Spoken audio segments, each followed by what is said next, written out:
Aveva inventato un nome falso e operato per 2 anni in 4 strutture sanitarie romene come chirurgo plastico, ma il suo unico titolo di studio non falsificato era il diploma di terza media.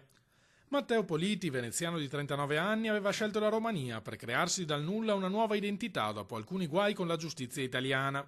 Così era nato Matthew Maud, luminare della chirurgia plastica specializzato in interventi al seno, con una sfilza invidiabile di titoli e riconoscimenti dalle più prestigiose università statunitensi, tutti rigorosamente inventati, con abbastanza abilità da ingannare il sistema sanitario del paese est europeo, ma non i giornalisti di un quotidiano del luogo che hanno scoperto la verità dopo le segnalazioni di alcuni infermieri.